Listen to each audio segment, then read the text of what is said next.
9시에 9번에서 하는 KBS 뉴스9을 3시간 빨리 만나봅니다. 공동뉴스구역 KBS 엄경철 KBS 보도본부 통합뉴스룸 국장 모셨습니다. 국장님 어서 오세요. 예, 안녕하세요. 네, 많이 놀라셨을 겁니다. 아니 6시 땡 되자마자 김용민 라이브 2부가 시작되다니. 네, 오늘부터 6시 뉴스가 없어지고 5분 정도 더 늘어났습니다. 김용민 라이브. 여러분이 너무너무 많이 사랑해 주시고 성원해 주셔서라고 얘기하고 싶지만 그런 건 아니고요. 그래도 라디오 뉴스가 시간마다 있으면은 또 뭐 밀도가 좀 떨어진다는 프로그램이 지적도 좀 있고요. 끊기죠. 예, 프로그램의 맥도 끊긴다는 그런 지적도 있고 그래서 저희가 KBS 1라디오가 뉴스 시간을 정말 요새에 박아놓고 이렇게 또 시사 뉴스 시간에는 시사 프로그램 시간에는 또 그 내용을 보다 충실하게 이렇게 내용을 채워서 애청자분들께 전해드리려고 오늘부터 6시 뉴스를 없앴다. 이게 제 해석입니다. 그 해석이시고요. 예. 참고로 이 제안은 제가 라디오 센터장 얘기했습니다. 아, 그렇습니까? 네. 그럼 제안자의 그 취지를 없애자. 그러니까 지금 현재 매 시간 라디오 뉴스가 있는데 그 자체가 보도국에도 부담이 되고 프로그램의 연속성에도 부담이 되니 일정 정도 좀 줄이자라고 해서 이렇게 된 겁니다. 알겠습니다. 그 국장님 때문이군요. 국장님 덕이네요. 알겠습니다. 저희 프로그램 시간이 늘어나서 저희는 좋죠. 예, 알겠습니다.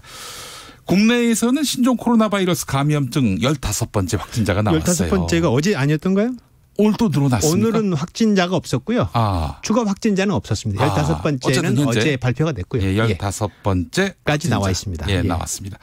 자, 오늘 전해진 속보에 따르면은 보건당국이 두 번째 확진 환자에 대해서는 퇴원을 검토하고 있다. 이런 참 반가운 소식을 내놨어요. 모처럼.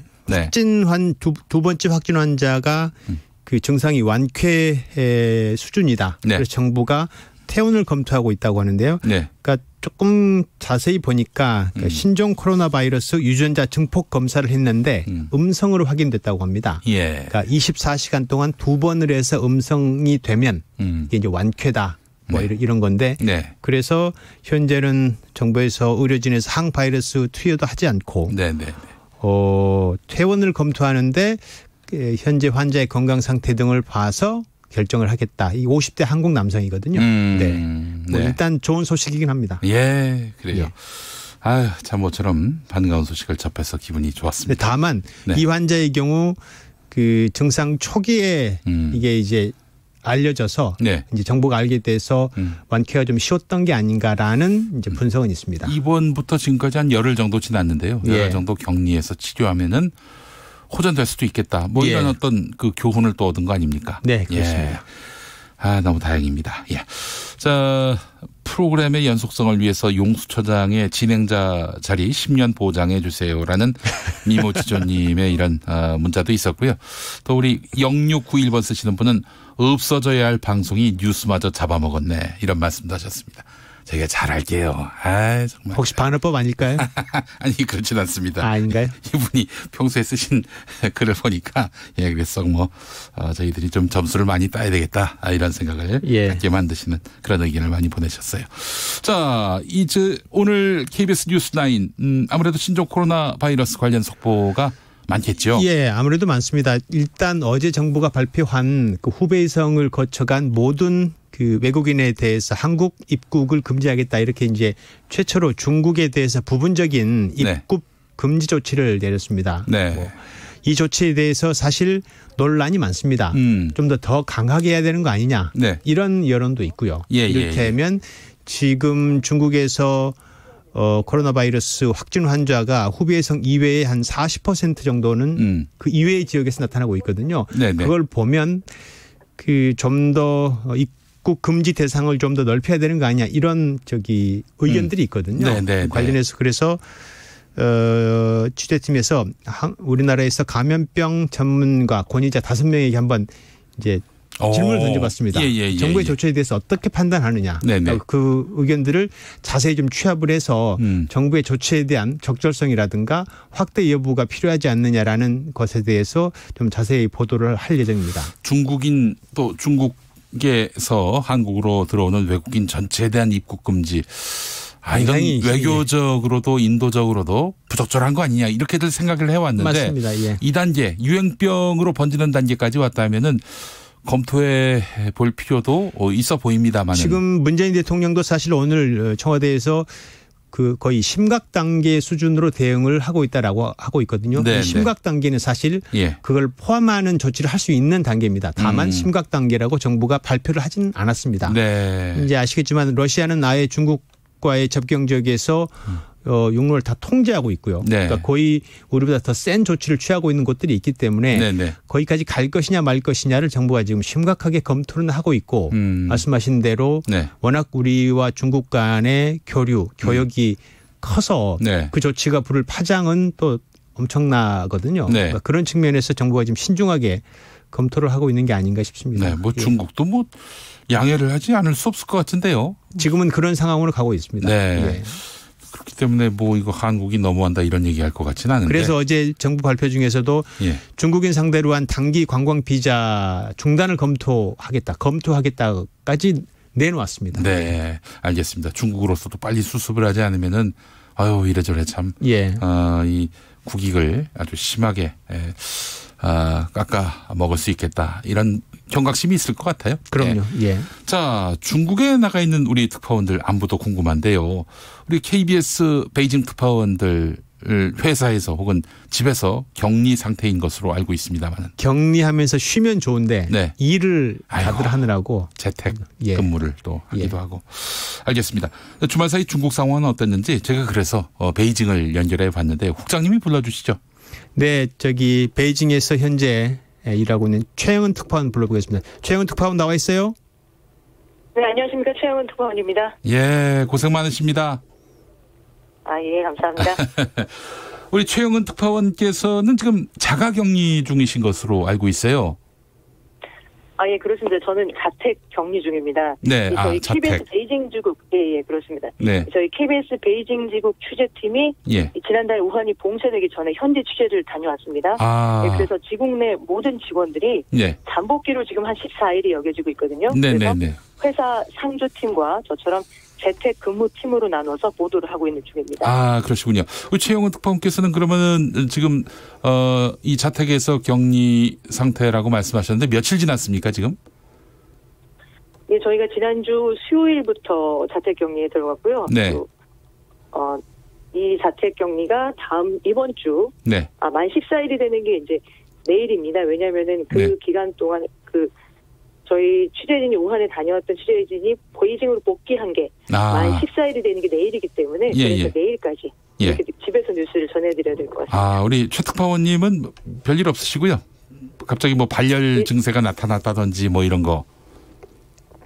예, 저는 건강상으로는 이상 여부가 없고요. 매일 아침 저녁으로 귀체온을 체크를 하면서 컨디션 관리를 신경 쓰고 있습니다. 정말 다행입니다. 뭐 내일까지 무사하셨으면 좋겠다는 생각이 드는데 말이죠. 현재 중국의 사망자, 확진자 규모가 어느 정도로 파악되고 있습니까? 예, 중국 우한에서 발병이 처음 확인된 게 지난해 12월 10일입니다. 2달이 채 안 지난 거거든요. 그런데 오늘 새벽 0시를 기준으로 사망자가 361명으로 집계가 되고 있습니다. 이 사스 사태 때 2002년부터 2003년 10개월 동안 이 본토에서 349명이 숨졌거든요. 이제 비교를 해보면 훨씬 짧은 기간에 더 많은 사망자를 낸 거죠. 이 확진자도 17,000명을 넘어서서 연일 기록을 깨고 있는 중입니다. 그래요. 중국 당국이 발표하는 신종 코로나 바이러스 사망자 수가 실제보다 축소됐다 이런 의혹이 제기되고 있는 모양인가 봐요. 예, 이거 관련돼서는 현지 실태를 먼저 말씀을 드려야 될 것 같은데요. 이 우한과 또 인근 도시 황강 지역에서는 폭발적으로 환자가 늘어나는 데 비해서 의료시설이나 물자가 절대적으로 부족한 상황입니다. 그래서 감염이 되고 나서도 치료를 받지 못하고 사망하는 경우가 많은 것으로 알려져 있는데 우한의 한 병원 책임자가 중국 매체 차이신과 인터뷰한 걸 보면요. 그 당시에 이틀간 폐구에서 감염된 환자가 80명이 됐는데 시설이 부족해서 단 5명만 입원이 허용됐다고 합니다. 또 다른 병원에서는 600명의 중증 환자가 있었는데 이 신종 코로나를 확인할 수 있는 검사 시약이 있거든요. 이 검사 시약이 부족해서 단 한 명도 확진 판정을 내리지 못했다 이렇게 털어놨습니다. 자, 문제는 이러다가 숨지는 경우에는 예. 보통 폐렴 사망자나 미확진 사망자 이렇게 처리가 되고 있거든요. 아이고 이런. 예. 그리고 여기에 이제 우한의 한 장례 업체가 시신을 담을 자료가 부족하니까 기증해달라 이렇게 공개적으로 요청한 것도 있습니다. 참. 이 만약에 당국 발표만큼의 사망자만 있다면은 이 과연 시신을 담을 자료가 부족한 사태가 벌어질 수 있나 이런 의구심과 비판이 나오는 상황인 겁니다. 네, 이 신종 코로나 바이러스의 그 위력도 위력이지만은 이 정부 공공에 대한 신뢰가 무너진 것 아닌가. 또 그렇다면은 또 시민들이 느끼는 또 공포는 또 더할 것이라는 생각이 드는데 말이죠. 이런 확산세가 앞으로 2주 정도 더 지속될 수 있다 이런 전망이 나오고 있는데 어떻게 보시나요? 네, 중국 호흡기 질병의 최고 권위자로 중난산 박사라고 있습니다. 네. 그 2003년에 그 사스 대응을 이끌면서 중국 국민의 영웅이라고 불리고 있고 네. 지금의 이제 신종 코로나 바이러스 대응도 앞장서서 지휘를 하고 있거든요. 네. 이 중난산 박사가 현재 중국 전역의 전염병 상황을 향생기에는 있지만 단지 국지적으로만 폭발할 가능성이 있다. 그래서 앞으로 10일에서 2주 정도 절정기를 이룰 것이라고 전망했습니다. 그런데 하지만 이 해외에서는 이보다 훨씬 심각하게 보고 있습니다.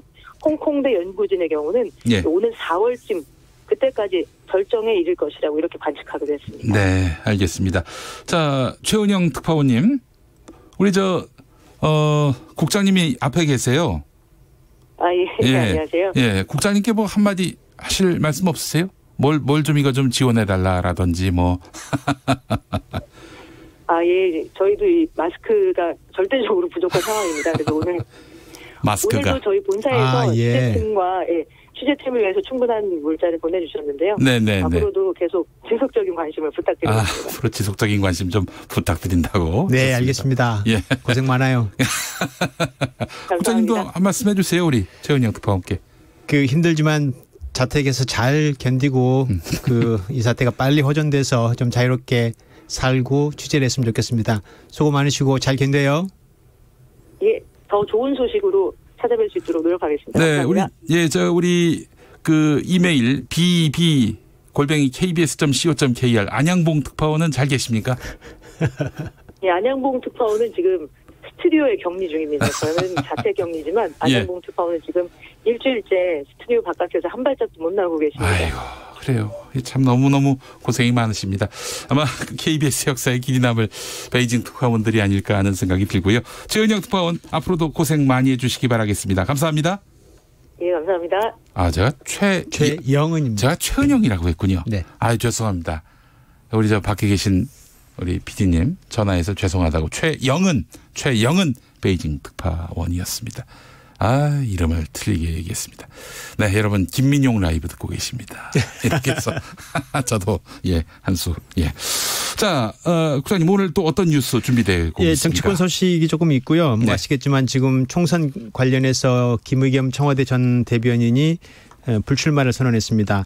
부동산 문제로 민주당 후보자 검증위에서 3번이나 적격 판정을 계속 미뤘죠. 네. 스스로 불출마 선언을 했고 또 민주당이 임종석 전 대통령 비서실장에게 4월 총선에서 호남 지역의 선대위원장을 맡아달라라고 요청을 했다는 걸 확인을 했습니다. 양정철 민주연구원장이 오늘 기자들 만나서 요청을 했다. 그러니까 지혜로운 판단을 할 것이다라고 이야기를 하고 그럼 총선에 출마하느냐.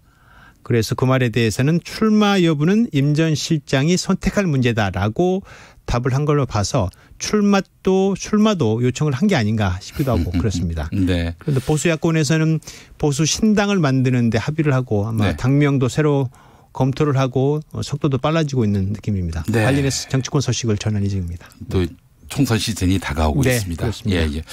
자, 마지막으로 국장님이 보고 계셔. 자, 오늘 국장님이 주목하는 기자에게 한마디 부탁드리겠습니다. 요즘 차에 장착된 새로운 차에 스마트 크루즈 기능이라고 혹시 아십니까? 압니다. 앞차와의 거리를 자동적으로 조절해줘서 사고를 방지하는. 고속도로에서 유용하더라고요. 실제로 사용을 하고 계십니까? 네. 그런데 이 스마트 크루즈 기능을 사용하다가 믿었더니 정지하지 않고 결국은 나중에 뒤늦게 브레이크를 밟았는데 결국은 사고를 막지 못했습니다. 아이고, 세상에. 그래서 2차 주인이 어떻게 된 거냐라고 항의를 하는 과정에서 최종적으로 외국 차인데 답변을 받았다고 합니다. 답변의 내용이 멈춰선 차는 인식 못한다. 이게 무슨 얘기예요, 이게? 그래서 조혜진 기자가 이게 도대체 어떻게 된 일인지를 오늘 낱낱이 밝혀드릴 겁니다. 아이고, 그거 믿고 안심했다가 큰일 나겠네요. 예, 그렇습니다. 결론은 그겁니다. 알겠습니다. 오늘 또 리포트 기대하도록 하겠습니다. 자, 엄경철 KBS 보도본부 통합뉴스룸 국장님 오늘 말씀 잘 들었습니다. 네, 고맙습니다. 네, 자, 라디오 정보센터 가보겠습니다. 정한나 씨가 준비하고 있습니다. 문재인 대통령은 신종 코로나 바이러스 감염증이 높은 감염력과 무증상 전파 가능성 등 기존 감염병과 다른 양상을 띠고 있다며 기존의 방역 시스템 전반을 현 상황에 맞게 재평가해 전방위적인 개선이 필요하다고 말했습니다. 국내 첫 번째 신종 코로나 바이러스 감염증으로 확진된 환자와 접촉한 45명에 대한 모니터링이 오늘 0시를 기점으로 이미 해제된 것으로 확인됐습니다.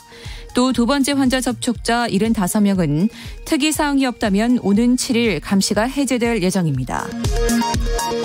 여야가 검역법 개정안 처리 등 신종 코로나 바이러스 대응을 위해 이달 중 2월 임시국회를 열기로 합의했습니다. 다만 구체적인 일정은 추후에 계속 협의해 나가기로 했습니다. 정부가 신종 코로나 바이러스 감염증 확산 방지와 관련해 남북 간 방역 협력이 필요하다며 적절한 시점에 북한에 관련 제안을 할 수 있다고 밝혔습니다. 홍남기 경제부총리가 보건용 마스크 수급이 극단적으로 불안정해지면 긴급 수급 조정 조치도 할 수 있다고 밝혔습니다. 지금까지 헤드라인 뉴스였습니다.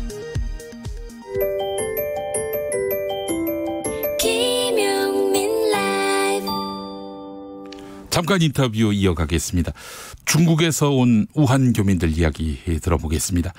충남 아산과 충북 진천으로 이동한 우한 교민들 1인 1실을 배정받아서 철저하게 격리된 생활을 하고 있습니다. 방 앞으로 배달된 도시락을 먹고 운동 빨래도 방 안에서 해결하고 있는데요. 의료진이 24시간 상주하면서 교민들의 건강을 살피고 있다고 합니다. 관련한 내용 최덕기 후베이성 한인회장 연결해서 자세히 들어보겠습니다. 회장님 나와 계시죠? 안녕하세요. 최덕기입니다. 네, 회장님. 지금 한국에 계시죠? 예, 저는 서울에 있습니다. 그래요. 자, 충남 아산과 충북 진천의 교민들이 수용돼 있는데 말이죠. 이분들하고 계속 연락을 취하고 계신 모양인가 봐요.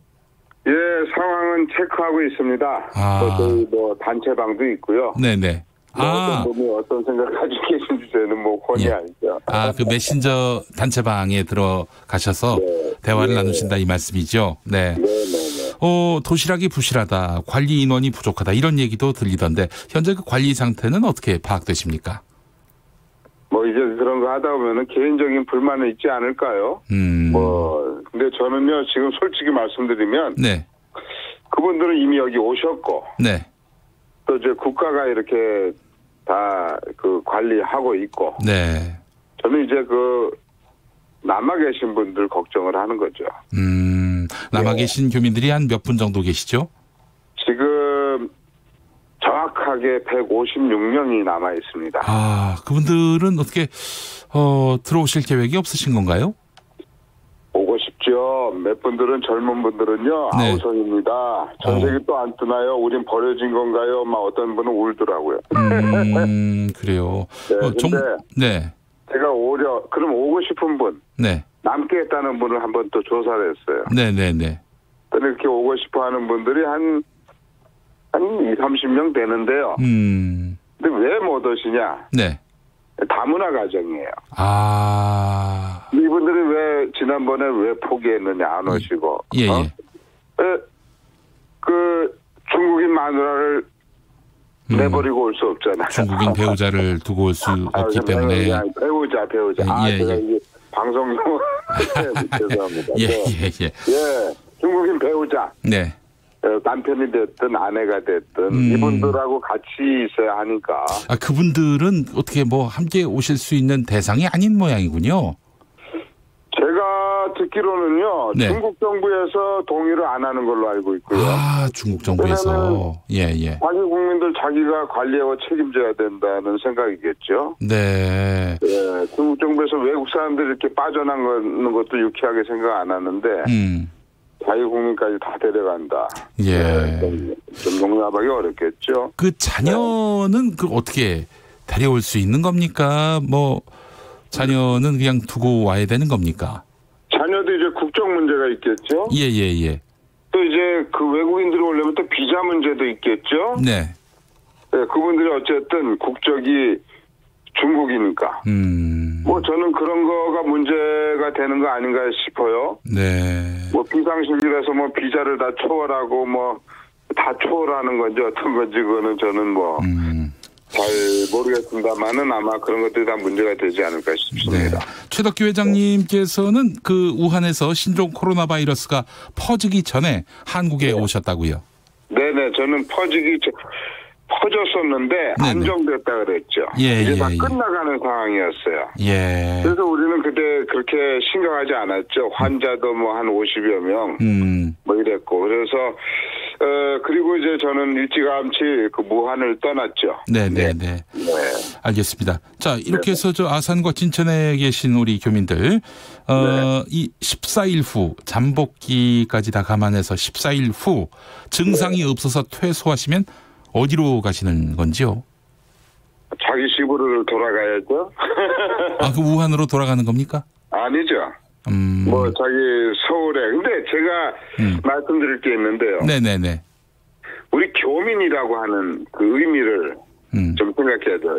그분들은 많은 분들이 그 중국의 방문자였죠. 방문자. 아, 방문자. 예. 뭐 출장 와 있다든지. 예.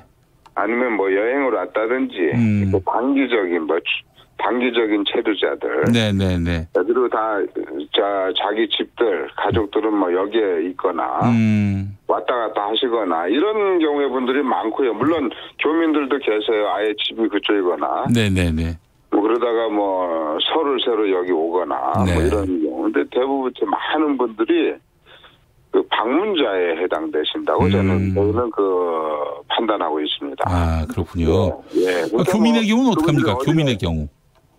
교민의 경우는 아니죠. 가족과 집들이 다 거기 그 우한에 있는 거죠. 호북성에 있는 거죠. 그럼 돌아가시는 겁니까? 그 현지로?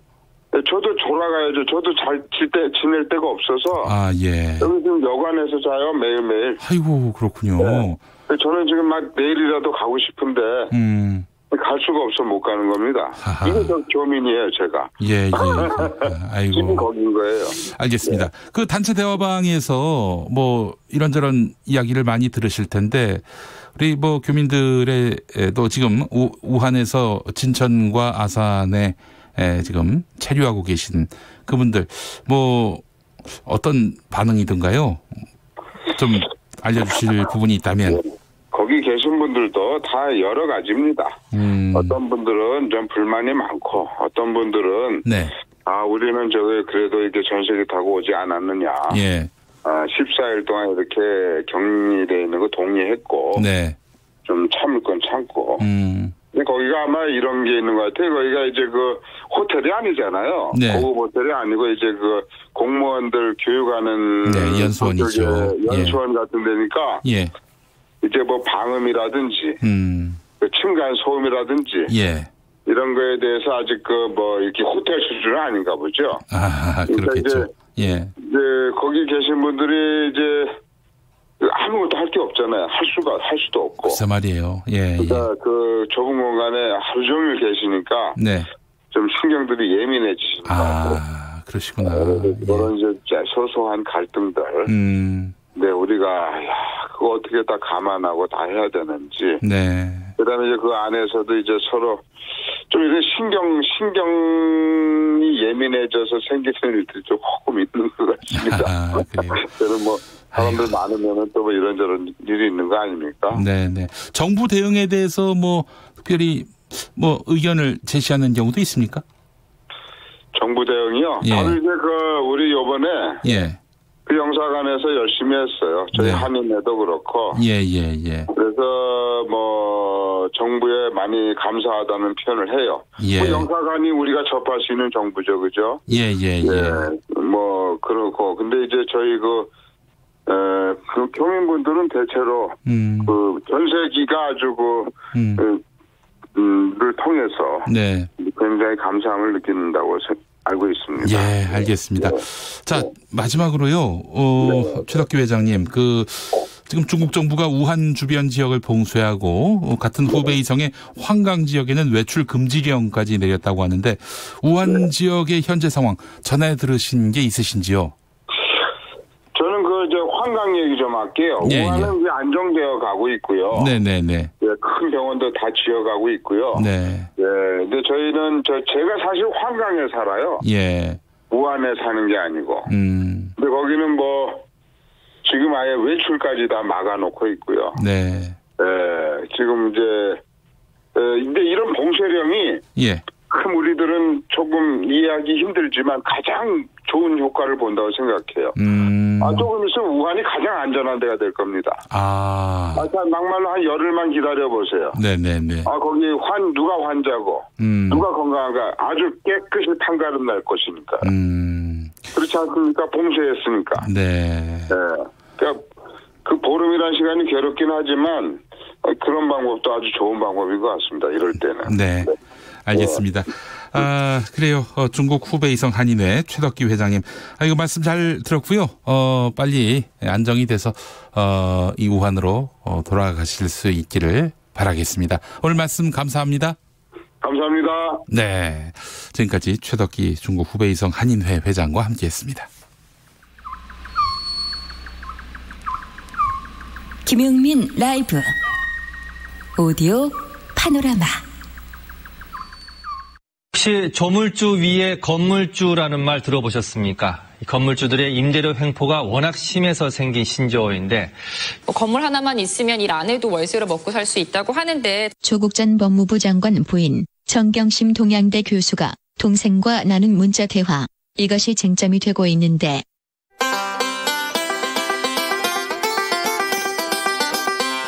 검찰은 2차 공판에서 당시 정 교수가 보안 메신저인 텔레그램으로 동생과 나눈 메시지를 범행 동기로 제시했습니다. 정 교수가 동생에게 앞으로 10년 벌어서 애들 독립시키고 남은 세월 잘 살고 싶다며 내 투자 목표는 강남에 건물을 사는 것이라는 취지로 문자를 보냈다는 겁니다. 이것은 정말 사모펀드 관련 범행의 동기로 소명될 수 있을까? YTN에 나온 이용혁 건국대 경찰학과 교수. 왜 정경심 교수가 그 수십억의 재산을 갖고 있음에도 더군다나 교수라고 하는 사회적 지위가 있음에도 백지 신탁 또는 그 차명까지 이용해서 주식 투자를 했느냐, 그것에 대한 나름대로 그 동기를 그 검찰에서는 이것은 하나의 그 무력이다, 탐욕이다, 욕심이다, 이런 기초 자료로서 이제 제공한 것은 아닌가, 저는 그런 그 해석을 합니다. 양지열 변호사의 반론. 강남에 건물을 사는 게 목표이고, 그러니까 한 10년 정도 잘 관리를 해서 노후를 보내고 싶다, 편하게 잘 살고 싶다, 그러니까 나를 좀 따라서 투자를 해라라는 식의 권유를 하는 그런 내용이었다라는 게 이제 검찰이 공개한 문자인데요. 사실 이게 증거로서의 가치가 있는지 자체가 좀 의문스럽긴 합니다. 이를 두고 정경심 교수 변호인 측은 논두렁 시계 사건을 연상하게 한다고 지적. 논두렁 시계 논란은 2009년 5월 13일 SBS 보도에서 비롯. 권양숙 여사가 노무현 전 대통령의 회갑 선물로 받은 1억 원짜리 명품 시계 2개를 논두렁에 버렸다고 노 전 대통령이 검찰에서 진술한 것으로 확인되었습니다. 당시 SBS 8시 뉴스 앵커 신동욱.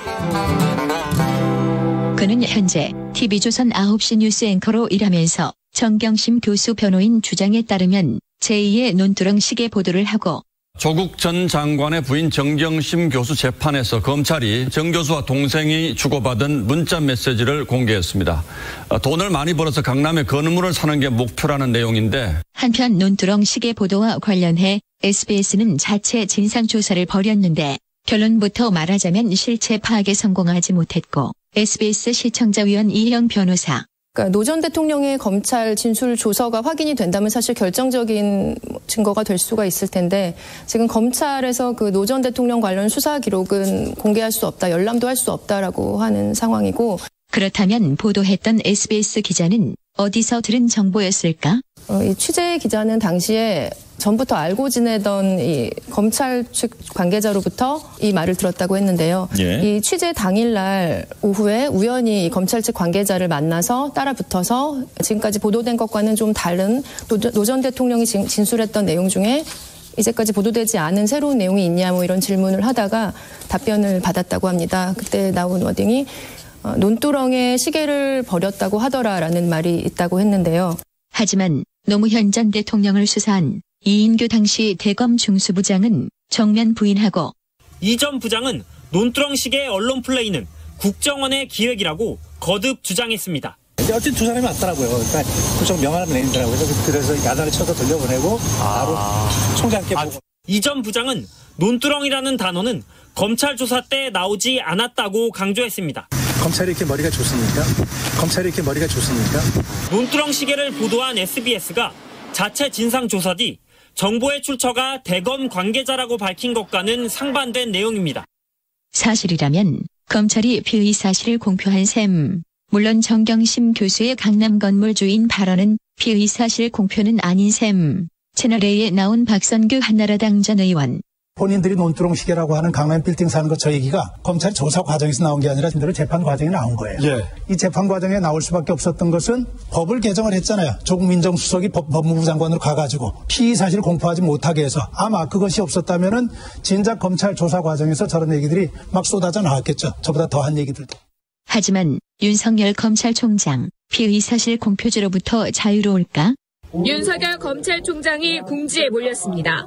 최강욱 공직기강 비서관은 윤 총장을 고발한다고 했고 윤 총장이 직권을 남용하고 피의 사실을 공표했다는 이유에서입니다. 향후 출범하게 될 공수처의 수사를 통해 저들의 범죄 행위가 낱낱이 드러날 것으로 기대합니다. 최강욱 비서관의 공격 앞에 뭐라고 대꾸할까? 우리는 피의 사실 공표할 만큼 슬기로운 두뇌가 아니다. 이렇게 말할까? 이인규 전 중수부장 말처럼. 검찰이 이렇게 머리가 좋습니까? 검찰이 이렇게 머리가 좋습니까?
옥상 달빛에 없는 게 메리트 듣고 왔습니다. 김용민 라이브 함께하고 계십니다. 자, 여러분 그 퀴즈 정답 오늘 문제가 좀 어려웠나 봐요. 많은 정답자가 없어서 안타깝습니다. 네, 정답은 파국이었습니다. 파국. 미모지존 읍수님, 힌트가 더 어렵습니다. 네, 못 맞췄어요. 어쨌든. 네, 자 김필중님, 정답 파토. 유주환님, 정답 파파스머프. 자, 그리고 8937번 쓰시는 분, 파국 맞히셨습니다. 자, 김소연님, 파국은 무국인데. 이게 무슨 말이에요, 이게? 예. 네. 자, 김민주님, 파국. 마스크 구하기 너무 어려워요. 중고 시장도 가격이 너무 올랐어요. 아니, 마스크를 또 중고로 구매하십니까? 예. 안 쓰던 거를 사시겠지. 뭐, 남 쓰던 걸 그 중고로 사시겠나. 네. 어쨌든, 김성재님. 아니, 갑자기 이분을 왜 거명하시다? 정답, 최병국. 네. 그리고 K73921437. 정답, 소고기 묵국. 자, 그리고, 갈치 동자님. 정답, 정병국. 네. 추억의 정치인들, 또 현역 정치인 다 소환되네요. 국자만 들어가면. 네. 조국은 없죠. 오늘 오답 중에 조국은 없었습니다. 자, 파국 맞히신 분들. 네. 감사합니다. 자, 교통정보센터 다녀오겠습니다. 김은아 씨. 네, 퇴근길 상습 정체 구간 위주로 교통량이 집중되는데요.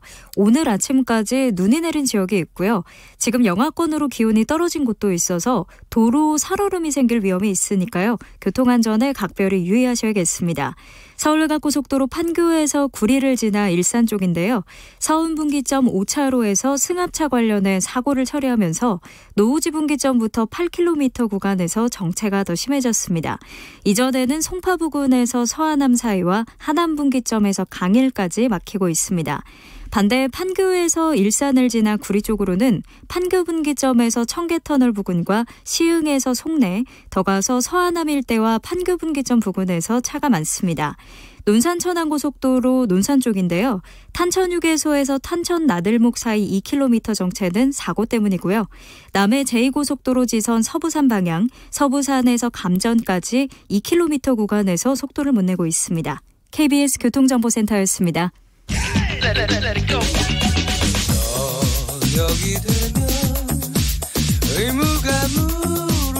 김용민 라이브를 듣고 계시죠?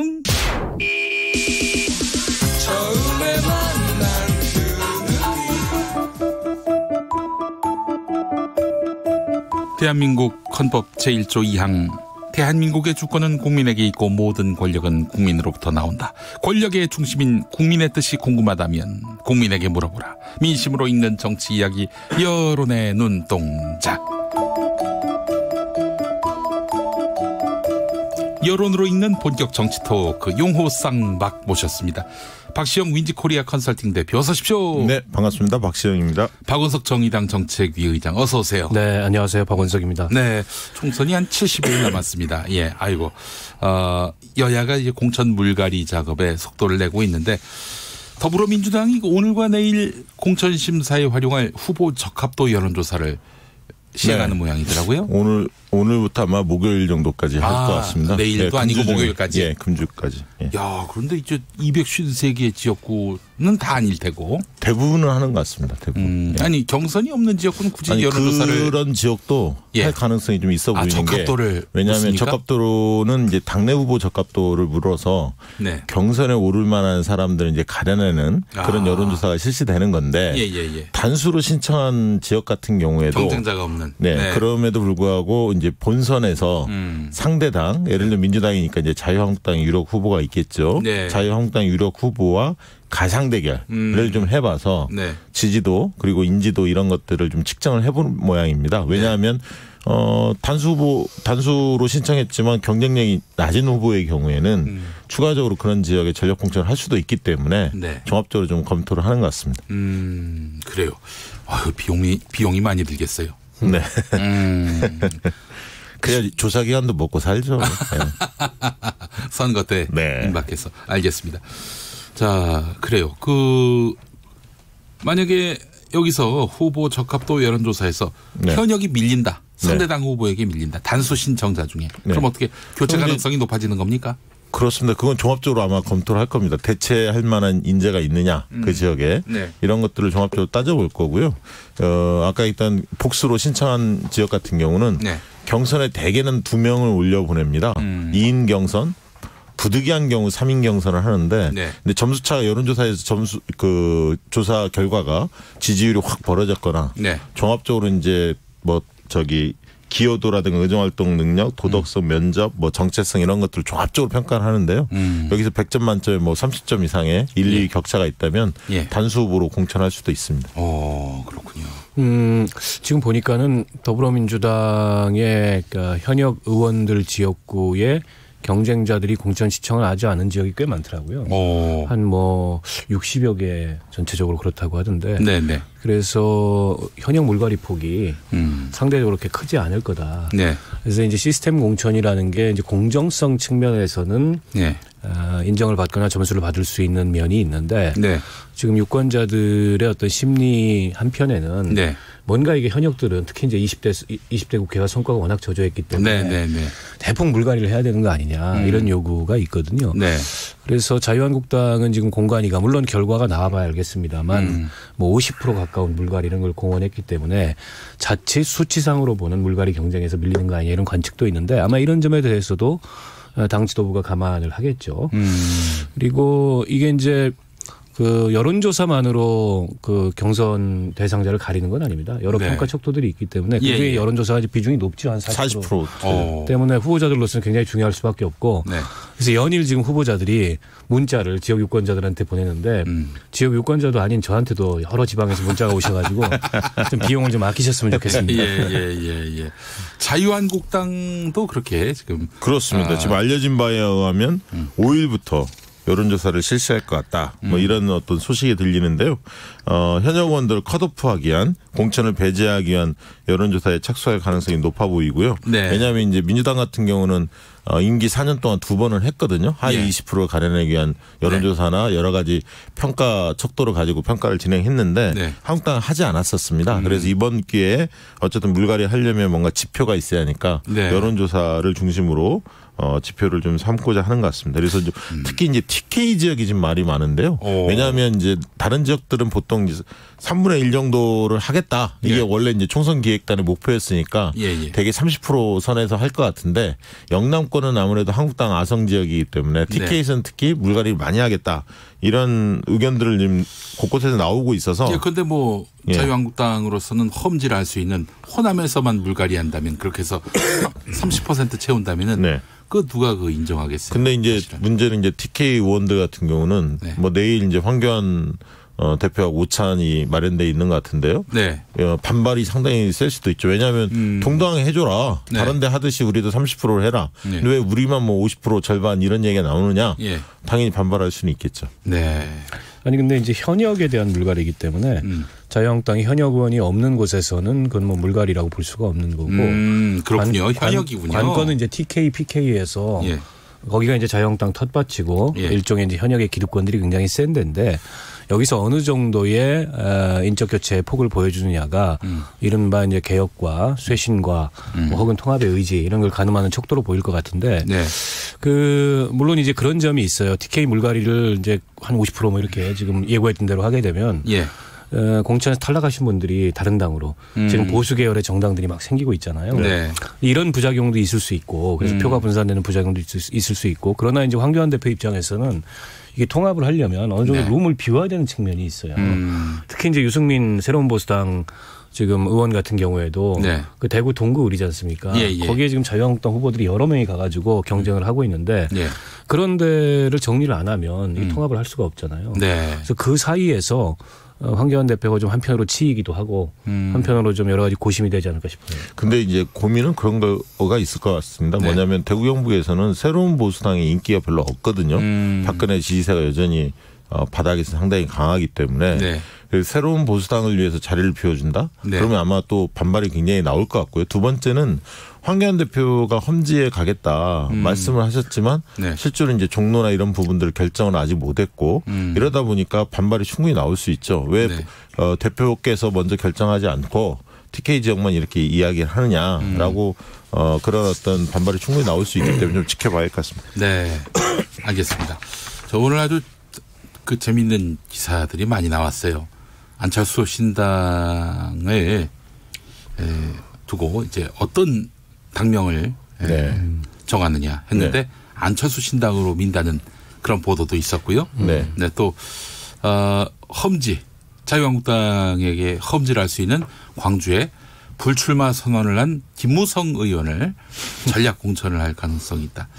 이런 보도가 나왔는데. 그 보도도 있었고요. 예. 한성교 의원이죠. 지금 네. 수지에 있는 네. 한성교 의원에게 그 미래 한국당인가요? 예. 위성정당 예. 만드는 그 대표 제안을 해서 황교안 대표가 대표 제안을 해서 수락을 했다. 이런 어떤 보도도 나왔었습니다. 그래서 거기 이제 20명의 한국당 의원들 특히 네, 그 대표로 한성교 21대에 이제 불출마하려는 의원들을 보내서 네. 국고 보조금도 따내고 기호 순번도 상위 순번으로 얻고 그럴 계획을 세워두고 있다. 네. 그 점에 대해서는 내일 정의당에서 고발장을요? 네, 자유한국당 황교안 대표에 대해서 고발장을 제출할 예정인데요. 뭘로 정당이라는 거는 국민의 네.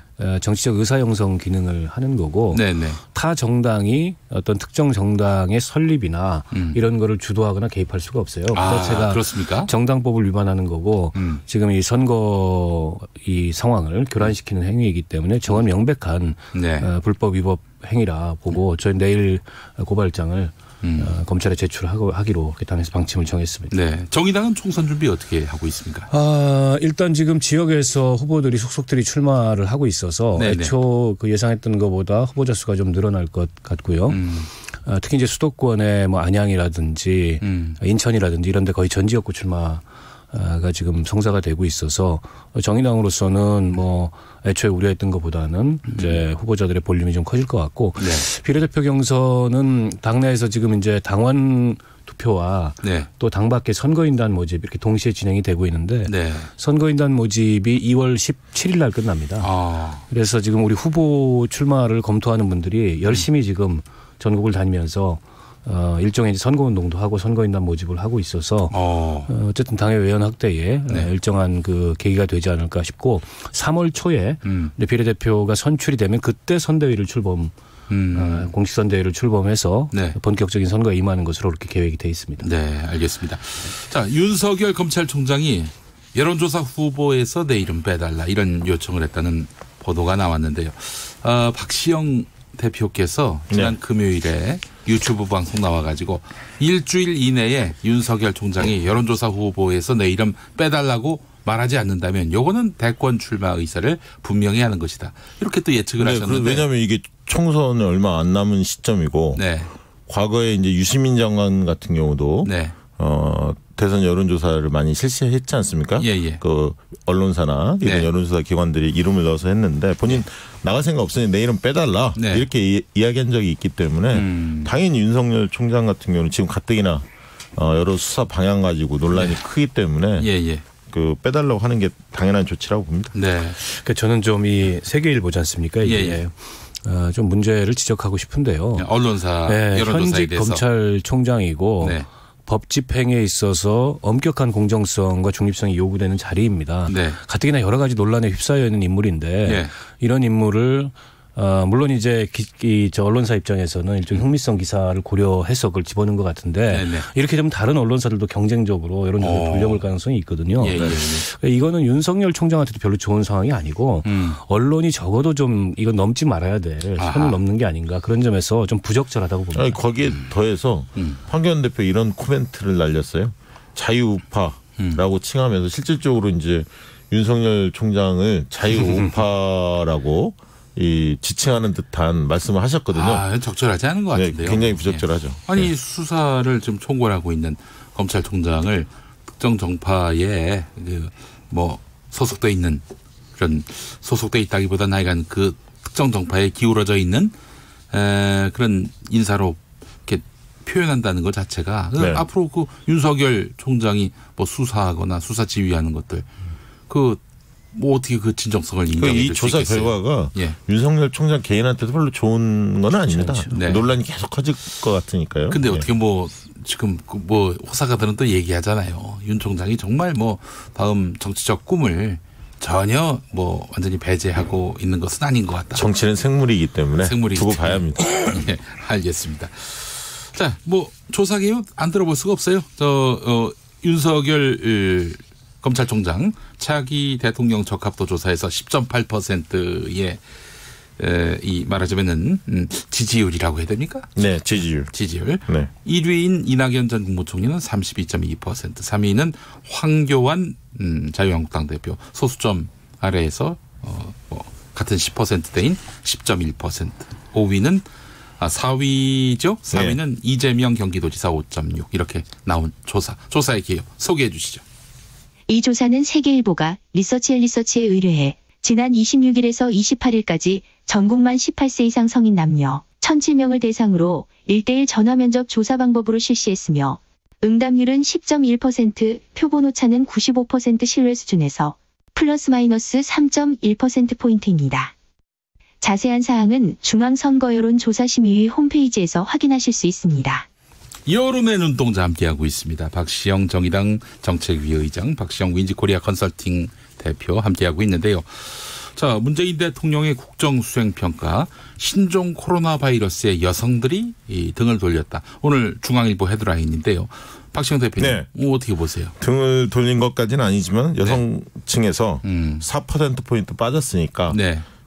여성 측에서 하락했다는 것은 분명해 보이고요. 네. 대통령 지지도가 45%로 조사가 됐는데요. 네. 지난주 대비 2.0%포인트 하락을 했고 부정평가는 50.3%, 지난주 대비 0.4%포인트 증가한 수치가 나왔는데 주로 어떤 계층에서 움직이는지 봤더니 네. 아까 여성에서 4%포인트가 빠졌고요. 30대가 6.3%포인트, 네. 20대가 4.9%포인트. 그래서 20, 30대가 좀 움직였고요. 네. 또 이제 지역별로 보면 경기, 인천 이런 지역이 빠졌고 보수층들이 주로 보수층에서 지지도가 좀 빠진 것으로 그렇게 조사가 됐습니다.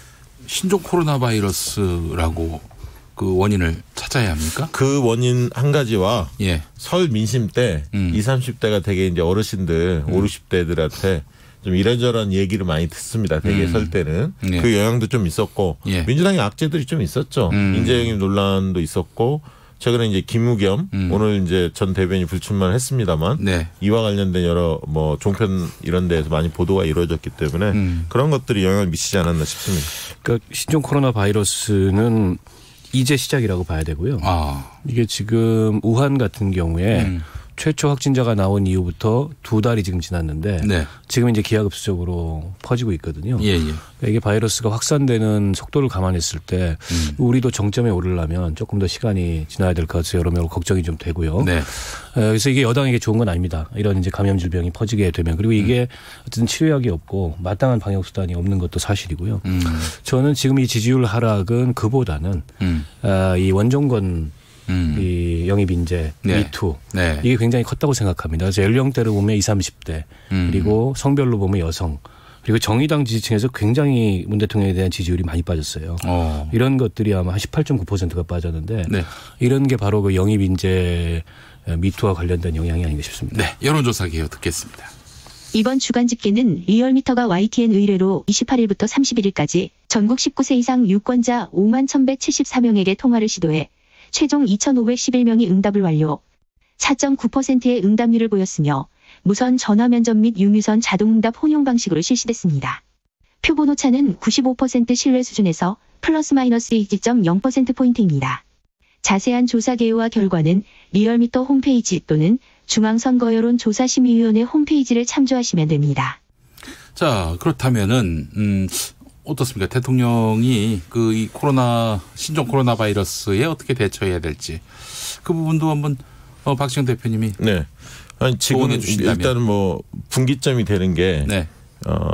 지금 우한 쪽에 후베이성 네. 있는 쪽에 네. 사람들을 입국 금지시키지 않았습니까? 네네. 이제 이게 국민청원이 굉장히 많았었거든요. 근데 이 부분들을 어쨌든 정부가 전문가들 의견을 들으면서 수용을 했기 때문에 일단 가장 쟁점화됐던 부분들은 좀 해소가 되는 것 같고요. 네. 다만 이제 아직도 불안감들을 많이 느끼고 계시기 때문에 어떻게 관리하느냐 되게 중요한데 사실 지난 메르스 때도 마찬가지 이듯이 이 문제는 어떻게 관리하느냐에 따라 또 대통령 평가가 또 많이 달라지거든요. 좀 지켜봐야 할 것 같습니다. 관리 역량, 관리 역량이 이제 변수다 이 말씀이네요. 네, 박시영 대표님 그리고 박원석 의장님 두 분 수고하셨습니다. 고맙습니다. 고맙습니다. 김용민 라이브 오늘 수서 마치겠습니다. 내일 5시 5분에 돌아오겠습니다.